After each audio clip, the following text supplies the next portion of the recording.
So guys, pag-usapan natin ngayon itong banat din ni Attorney Topacio, bumanat din, matindi. Ayan, dahil kasama nga siya doon sa listahan ni Ramon Tulfo, mga kababayan. Ito ay nakatikim ng matinding nahimasmasan itong si Ramon Tulfo, mga kababayan. Ito grabe, matindi itong banat ni Attorney Perdi Topacio, no? 'Di ba sabi ni Ramon Tulfo, may mga listahan daw siya at hindi niya daw babanggitin kung sino yung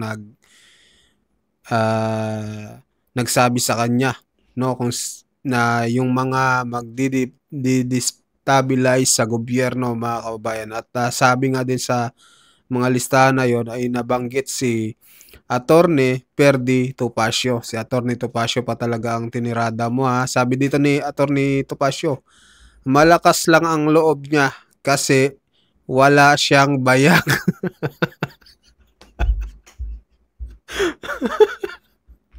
Di ba sabi niya, mga kabayan, kahit daw pitpitin pang itlog niya.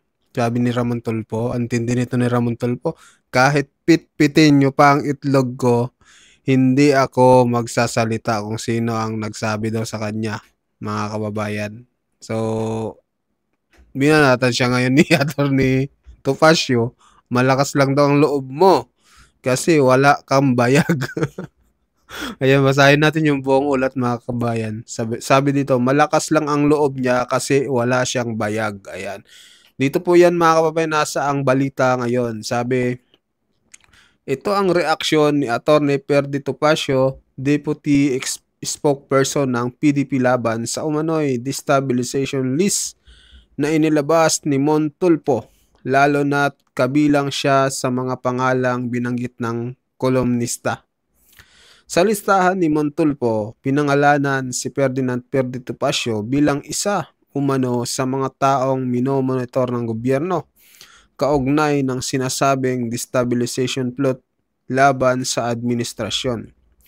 Hindi ito pinalagpas ni Attorney Topacio sa kanyang Twitter account niya. Sabi ni Mon Tulfo, hindi daw niya sasabihin kung sinong source niya ng list of destabilizers kahit pitpitin ang bayag niya.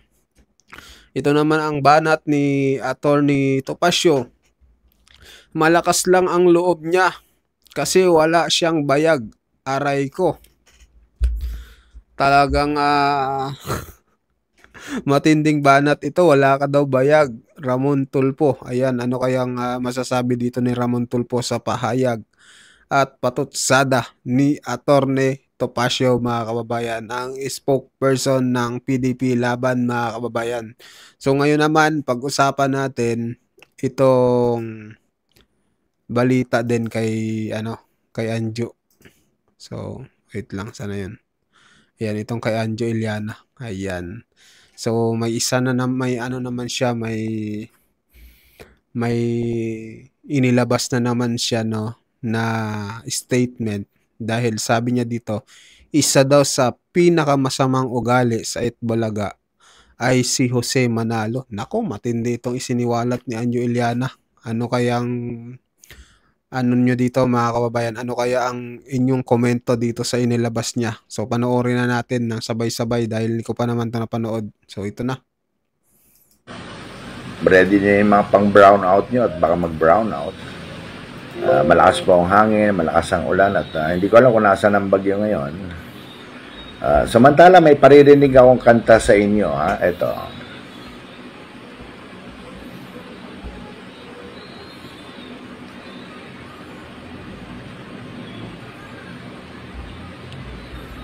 Expedition 5! Si Bossing, Tilko, may gusto siya sa akin. Ayan. Kasi, manalo, mukhang may pagtingin. Mukhang sex bomb dancer to, mga kababayan, ha. Ayan, kinakanta niya sa mga karaoke bar yan, di ba? Si Anjo Iliana, mukhang may pagtingin. Pinalitan na, ginawang Jose Manalo, mukhang may pagtingin. Yan. Malamang ang nag-idea niyan si Jose na rin eh. Dahil sasabihin ko na sa inyo, isa sa pinakamasamang ugali dyan sa Itbulaga, si Jose Manalo. Opo. Pag wala si Mga bossing dyan, kababayan. napakayabang niyang taong yan. Ilang beses ko nang gusto sapakin yan eh. Hala. Siyempre, nagtatrabaho tayo. Cool. Napakayabang niya. Tsaka may atraso sa akin yan. Yang si Jose Manalo. Ito na, for the first time, at aminin ko sa inyo. Nung ako po ay hiwalay sa aking asawa, nagkaroon po ako ng girlfriend at minahal ko naman siya. Sa katunayan nag-live-in kami ng almost 1 year. Hindi naman maiwasan na nagkatampuhan, yan. Nagkakaroon kayo ng LQ. Yung girlfriend kong yan ay dancer. Nako, baka ito yung dancer na pinarinig niya kanina, isa sa mga member ng Sex Bomb Dancer or AB Babes, mga kababayan. Bulaga. Kasi gusto ko yung mababait, gusto ko yung hindi mayaman, gusto ko yung masipag, yan naging girlfriend ko yan. Mamaya re-reveal ko yung pangalan. Ayan na. Minsan nag-LQ kami, nagsumbong sa akin yung girlfriend ko.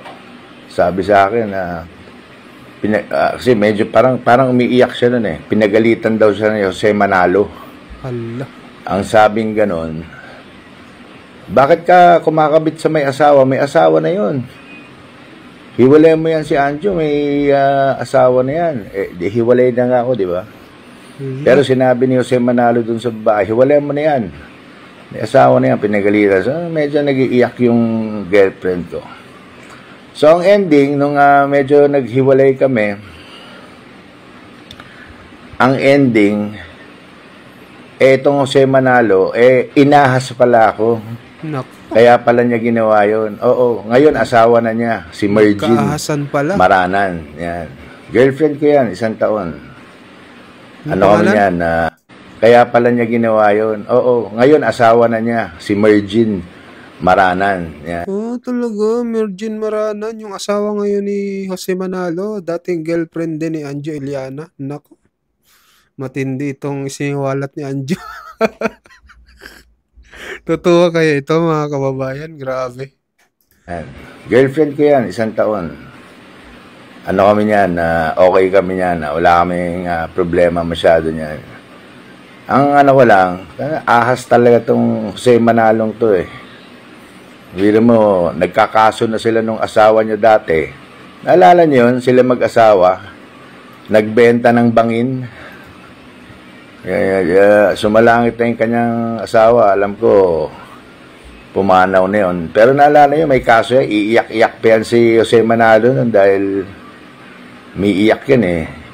Kasi kukulong na siya. Di ba? Mag-asawa, nagbenta ng bangin. Bangin. Walang lupa, bangin. Yan. May kaso yan nun eh. Hagilapin nyo nilang yung mga kaso niyan. Kaya yan si Jose Manalo, napakawalang yan tao yan dyan. Isa yan sa sindikato na laging bumubulong kung sinong sisiraan at sinong tatanggalin. At ako, malamang tinirabaho niya na siniraan ako ng siniraan. Bakit? Siyempre, di hamak naman na mas may itsura naman ako kaysa sa kanya. Sa kanta lang eh, si Anjo Iliana, mukhang may pagtingin. Pinalitan. Malamang idea niya yan. Si Jose Manalo, mukhang may, ang layo, di ba? Ang pangit. Kasing pangit. Ang tindi na ito ni Anjo, no? Grabe, mga kababayan. Ang tindi ng mga revelasyon niya. Sino pa kaya yung mga susunod na i-reveal niya, mga kababayan? Parang marami pa ito. Ng niya, ugali, tsaka ng... Anyway, naalala ko lang, naikwento ko lang sa inyo, isa yan sa sindikato yan, yung sa Manalo. Kita nyo, wala makatrabaho sa labas niya kasi may masama ugali eh. At yan, happy naman ako sa kanila kung happy sila na nagsasama sila at may mga anak na. Ito naman pass na to eh. Nakaraan na to. Na ano lang ako sa kanta. Natawa lang ako. Talagang yung papalitan pa yung kanta para lang maasar ako. Hindi naman ako naasar, natatawa ako. Pero paring Joey, paring Vic, habang kinakanta na iba na yung lyrics, Hindi na si Anjo Iliana may pagtingin. Napansin ko, tawa kayo ng tawa, Joey. Paring Joey, paring Bika, okay lang sa akin tumawa kayo. Patay. Pinaringgan na si Tito Joey at Vic, mga kababayan. Basta hanggang tawa lang ha.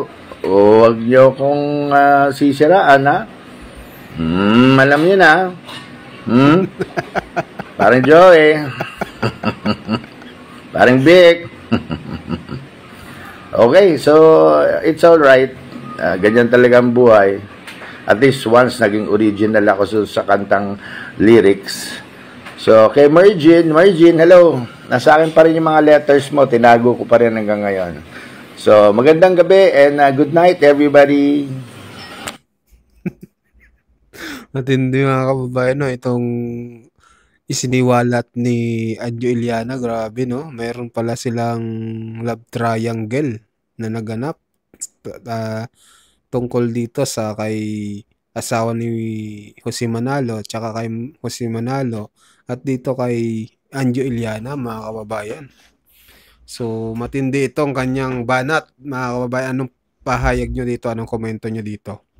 At doon sa banat ni Attorney Topacio dito kay Ramon Tulfo, ano pong masasabi nyo, mga kababayan? Mag-comment kayo, mag-like, at mag-share sa ating video.